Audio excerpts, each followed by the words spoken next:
Yun. Yes bro, anong may paglilingkod namin sa iyo? Wala naman. Kagarang-garang na answer. Bati mo na ako para hindi bastos ang dating ano.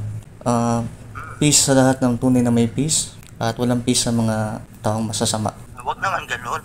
Ikaw naman. Lahat Pagka masasama, hindi naman sinasabing masama tayong lahat. Pwede bang magtanong sa host? Sa host lang naman.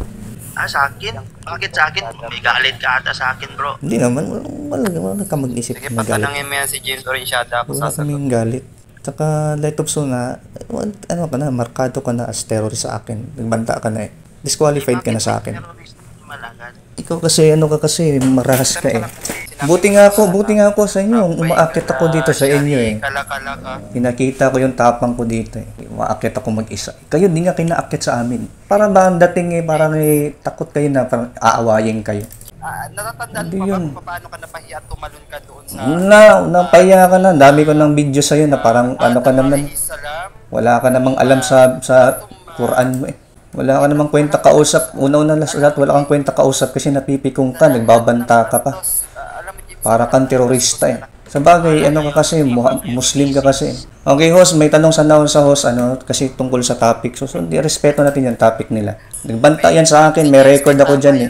Hindi mo ako kaya sa debate, huwag ka nang mag-akto-aktong kaya mo ako. Hindi mo ako kakaya sa debate. Dami mo ng talo eh. Huwag kang mag-asta na magaling ka.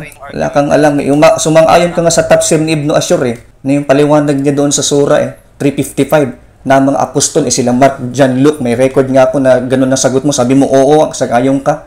Parang sumasagot ka, parang hindi ka nag-isip eh. Next time, pag sumagot ka, gamitin mo yung utak mo.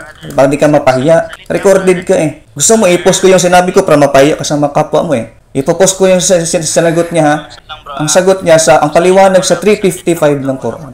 Yung surah chapter 355, Al-Imran, ayah 55. Pinakita ko sa kanya, gaito kasi yan nagdebate kami, share ko lang sa inyo Nagdebate kasi kami niyan sa Russia TV. Topic namin na crucifixion eh. Galit na galit siya sa akin. Parang gusto niya akong patayin eh. Kami nga mga Kristyano, nagpipray kami na maging peaceful tayong lahat. Siya iba sa kanya. Parang gusto niyang manakal. Nagdebate kami niyan. Ngayon, alam niyo ba anong sagot ni kapatid na, sige, sabihin natin kapatid na lang natin in humanity eh. Tinanong ko sa kanya, 355 ng Quran. Al-Imran ayah 55. Pinakita ko sa kanya ang tafsir ni Ibn Ashur. Kasi hindi naman niya kilala si Ibn Ashur eh. Sunni na tafsir eh. Alam niyo paliwanag ni Ibn Ashur, ang mga apostol na tinutukoy, yung mga disciples ni Isa, ni Jesus ng Quran, na mga ansar. Ang paliwanag ni Ibn Ashur, kung alam niyo ha, ewan ko sa inyo, sila Mark, sila Luke, sila John, sila Peter, sila James, ang sabi nitong ni Domer, sang-ayon daw siya doon sa tafsir ni Ibn Ashur. Oo daw, tama daw, agree daw siya doon.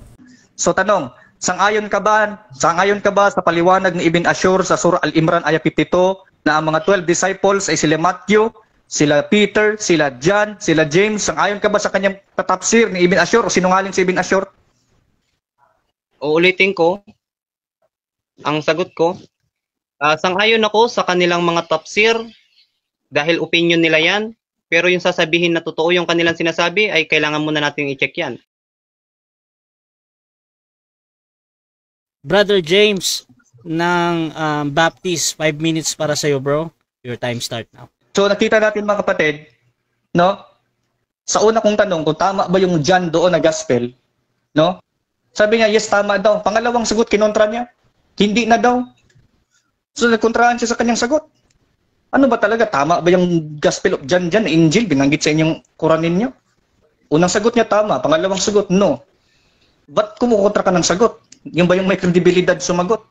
Kung ano yung sinagot mo nung una, tindigan mo. Huwag mong kontrahin. O ngayon, tinanong ko sa kanya, tama ba ang paliwanag ng mga tafsir ninyo? Katulad ni tafsir Ibn Ashur, na Sunni? Tama ba? Tama daw. Ano bang paliwanag niya sa Surah chapter 3 verse 35? 35, Surah chapter 355. Ang sabi niya, yung mga 12 apostle, disciple ni Kristo doon, sila Matthew daw yon, Thomas, Philip, James. Yun ang paliwanag niya, we are the supporters of God. Paki mo kung pakialaman mo yung Arabic, propeta mo mismo, di marunong magbasa ng Arabic.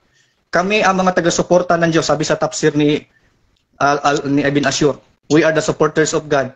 Ang sa Arabic, nahnu ansarullah. Yun yung Arabic. So sila daw Matthew, James, Peter, John, sila daw ay mga supporters ni Kristo. Tama daw to, sabi niya. Tama daw si Ibn Ashur. O salamat. Salamat sa pag-agree na si Ibn Ashur tama at ang paliwanag ni Ibn Ashur sa surat chapter Al-Imran, ayat 55, ay sila James, John ang mga supporter ni Kristo. Then you are burying your own argument. You are destroying your own argument. Pero mo agree siya ng disciple ni Kristo, yung mga nabanggit sa New Testament. Ewan ko kung nagbago na siya ng sagot ngayon. Siguro na pinagsisihan niya yung sinabi niya. Ipopost ko yun para mapanood niyo. Grabe yung sinabi niya yun eh. Kaya next time, ikaw Syunga, sorry ha, Syunga, tuloy ako sa, Suna pala, no, Suna. Next time, pag nakikipagdebate ka sa akin, gamitin mo yung kokote mo. Ako kasi, umaakit ako ng platform ninyo. Mag-isa ako niyan, hindi ako natatakot sa inyo kasi alam kong tunay na Diyos ang sinasamba ko at tunay na relihiyon ang hawak namin, ang pinaniniwala namin. Mamaya na yun, James. Kayo, never kayong aakyat sa amin kasi alam ninyong mapipikon at matatalo kayo.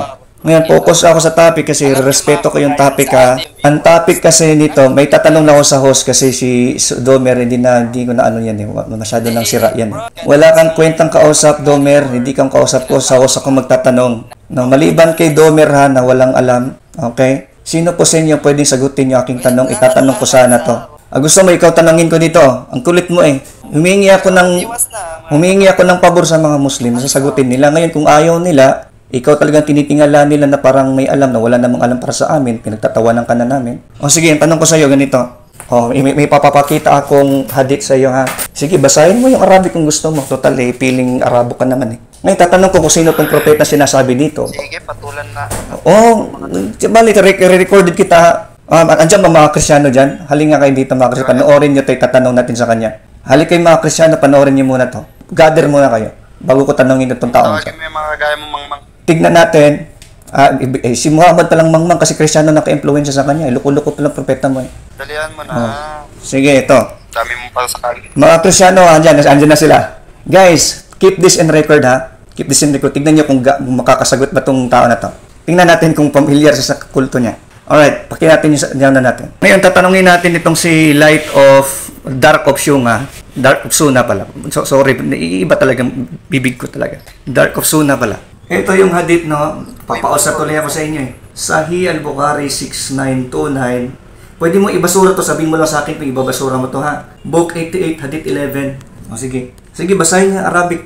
Marunong naman siya dito eh. Bro, magtanong ka na. Sige, basahin ko ba ang ano? Na-miss kita sa na-miss ka doon sa ako. Walang teroristang makami sa amin. Ano ka ba? Tumigil ka nga.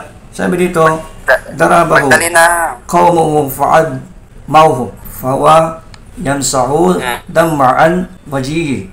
Wa yaqulu rabba kafir la qawmi fa'innahum la ya'lamun. Basahin ko sa'yo. Narrated Abdullah. Teka lang, James. Huwag mo muna ipagpatuloy. Teka lang. Ibalik mo doon. Wait. Ibalik mo doon. Anong balik mo to? Pakibalik. Anong pakibalik? Ibalik mo i-expose kita. Ano pakibalik? Sa Arabic. Nagtatanong ako sa'yo. Ano ka ba? Kala ko ba magpapatanong ka duwag ka eh? Mamaya pag natapos na tayo sa kakaumiyak. Wala na. Kumina na yung signal. Anong walang signal? Mamaya ka na umiyak. Magtatanong muna ako pagkatapos ko. Pagkatapos ko magtanong, saka ka umiyak. Kaya saka ka na umiyak pag natapos na. Pasalamat nga kayo, umakit ako eh. Meron pa isang umakit dito. Pinasa mo kanina. Huwag maingay, basta babshit na bumubo. Baka ikaw ang bubo. Fuck Christianity, fuck the whole Christianity, fuck Bible, Bro, kung matalino. Fuck your Islam. Fuck your Islam. Fuck your Islam. Sa Arabic. So fuck your prophet kasi ang prophet mo naniwala sa Kristiyano. Balik dun sa Arabic. Oo. Shame on you, Abdullah. Wait lang bro ha, Teka muna, sagutin ko niya kasama. Ba't yung kasama ninyo, walang respeto? Hindi ko naman sa minura. Panay mura, akala niya hindi ko papatol sa kanya eh. Ano aram mo, Abdullah Alim, kung ang Diyos mo, matino, aayos ang buhay mo, hindi magiging ganyan ang buhay mo. Hindi ka natulungan ng kulto mo eh. Bira ka, huwag mo kung ganyan-ganyanin. Ang dami ko nang nasanay na ako sa kapangitan nyo ha. Tatanong pa muna ako. Pagka nagtanong na ako mamaya, pag makasagot ka or hindi, saka na kayo mag-iyakan, iiwanan ko kayo, mag-iyakan kayo. Saglit lang, bro. Ikaw muna. Sandali lang, bro. Sige. Pilakita mo, tapos pilasa mo nang hindi tapos. Kaya ang request ni Brother Light ay i-focus mo daw ulit dyan sa Arabic na yan. So, kung maaari lang naman. Kung ayaw mo, edi sabihin mo sa kanya, ayaw mo lang Binasa naman natin bro, tinuro ko pa nga eh. Ano bang gusto niya? Request nga siya na Pwede naman siya kasi mamaya alam mo yun, sa totoo lang. Pag nabasa ko yan, pwede naman niya ulitin yan eh. Wala namang problema eh.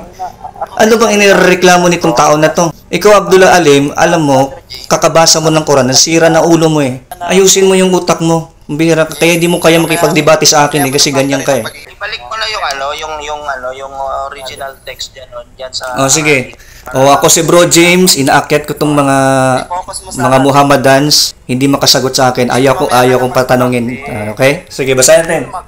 James, kalma lang. Basahin natin. Wait lang, host. Wait. Huwag kang magpaliwanag, magtatanong ako, huwag mo akong paliwanagan, huwag mong gamitan taktika mo. Magtatanong ako sa iyo. Sabihin mo sa akin kung ang translation na to, ang nag-translate nito, ay nag-mute sila. Ganyan kaduwag tong mga to eh. Sabi mo takot ako sa'yo sa debate. Takot ka talaga sa tanong ngayon. Takot ka sa tanong ngayon. Dapat nga, sabi mo magtatanong ako. Natalo ka na sa debate, huwag ka nang feeling importante sa buhay. Hindi ka naman matalino eh. Sa araw na ito, at sa oras na ito, hinahamon ka nila itupsun. Wala kang ang kwentang kausap, natalo ka na namin. Basura ka na kasi marami na akong debate sa'yo na wala ka namang katino-tino, wala kang kaano. Kaya nga, sabi ko nga sa inyo, kanina pa ako nagpaalam kung sino pwedeng tanungin. Bisita ako dito, i-accommodate niya ako dito, patanungin niya ako, ipopost ko to guys. Ayaw nila akong patanungin, takot sila eh. Ganito, hindi naman si lahat ha. Itong si Light of Sungay, hindi ayaw kong patanungin eh, kasi magtatanong sana ako eh. Huwag ka na natalo ka na, basura ka na eh, binasura na kita eh. Binasura na kita eh, matagal ka ng panis eh. Ba't babawi ka pa? Gusto mong bumawi, hindi ka makabawi. Gusto mong bumawi, hindi ka na makabawi sa akin. Huwag ka nang mag-wish dyan. Wala ka lang una wala kang credential eh. Ang bira ka. Kasi ka terorista ka lang naman, nagbanta ka lang naman eh. Kaya dito doon tayo sa mga Muslim na matino. Sa mga Muslim na matino tayo, hindi yung Okay, meron bang pwedeng tanongin dyan na maliban sa kanya? Huwag pa na-mute. Takot ba itong mga Muslim? Kalma lang, James. Patakot ba kayo? Brother James. Huwag mang-mute. Yung mga alam mo bro, ang dami mo lang foul words na sinasabi dito. Huwag kayong mang-mute. Walang foul words dito. Kayo ang una si Abdullah Alim ngayong foul eh. Si Abdullah nga ang foul eh. Hindi naman ako eh. Sandali lang bro, pinakyat ka dito, sabi mo may katanungan ka. Ay, ayaw naman niyo akong patanungin eh. Malahimik ka kasi muna. Pinatatanong niyo ba ako? Hindi ganyan ako pinatatanong eh. Parang ikaw yung gusto mong maghari dito sa platform na to. Magtatanong nga ako eh. Ano ba tatanungin niya ako o maggangak-ngak kayo? Dahil takot kayo. Kantay lang yung magpasipa, huwag niyo isipahin. Sisipain nila kasi ayaw nila kung matanong sila. Ganon sila kaduwag mga Christian Logic, Endrin Apologetics. Ganito sila. Pag sila akit sa atin, babatiin pa natin sila. Pangalawa, hindi natin sila mumurahin. Ganyan sila sa atin. Pangit sila, ang trato nila sa atin, parang basura. Tandaan mo yan. Sapagkat Muslim sila. Muslim kasi. Hindi, mabait ako sa iyo, Dawod. Naging mabait ako sa iyo, huwag mong akusahan. Dahil naging pikunin ka sa akin, may sinabi ka na hindi maganda eh. Ngayon, gumamit ka ng emosyon mo. Ay, totoo yun. Kaya nga, so ibig sabihin, ikaw ang dahilan kung bakit nagkalamat tayo. Tara na, magtanong na ako sa inyo. Ayaw kong makipagdaldalan dito. Sayang oras ko. Marami pa akong gagawin. May mas importante pa akong gagawin kaysa sa atupagin ng mga kagaya ng mga masama. Hindi ka namin kailangan dito. Magtatanong nga muna ako, mga Muhammadans. And na-record ko si Abdullah Alim that he is cursing me. Okay, sige. Sige mga Muhammadans, sino man na pwedeng sumagot at tatanong na ako. Sino po sa inyo pwedeng tanongin? Huwag lang kay Domer kasi ayaw niya akong patanongin eh. Sino po sa inyo tatlo? O sa host? Magtanong ka lang bro. Pero gusto ko may point of reference kung sino yung tatanungin ko. Sino pwede? Sino pwede? Huwag kayong tahimik. Pag lumalabas natatakot kayong lahat. Ano ba kayo? Sasagot kasi Muslim Dali kami. bro, parang ang napakayabang mo naman. Hindi ako nagmamayang magtatanong nga eh. Paano mayabang magtatanong nga yung tao eh? Pinapayagan ka lang magtanong, ngayon magdedemand ka pa kung sinong gusto mo, sasagutin ka kung sino. Hindi, para may point of reference ako kung sino yung sasagot. Kasi ganun kami eh. Kung magtatanong kami, alam namin sino kakausapin. Katulad ninyo, James, no? Kami dito po Sige, si ano na lang si ano na lang, yung mga hindi pa namin nakausap, si brother, yung host na lang po, si Naila. Sorry, anong pangalan po ninyo? Naila Talib. Huwag niyo akong murahin dito, di ko kayo minumura dito. Huwag yung ganyan. Kalma kayo. Kayo naman, Huwag naman ganun. Kasi kami gumaganti kami kung hindi kami respeto, hindi din kami respeto. Okay lang po ba? Tanungin natin yung host. Okay lang po ba? Yes or no? Sana pambigyan niyo na yung aking tanong. Okay lang po bang magtanong sa host? Wala po sumagot sa akin. Ngayon nangyari, may pumasok na Muslim na filthy ang bibig, pinagmumura ako. Wala namang ginawang masama sa kanya. Pero pinagmumura ako. Ganon siya doktrinado sa kanyang aral. At saka nire-record ko yung ugali niyo dito. I'm respecting the platform because I said, is it fine to ask anybody?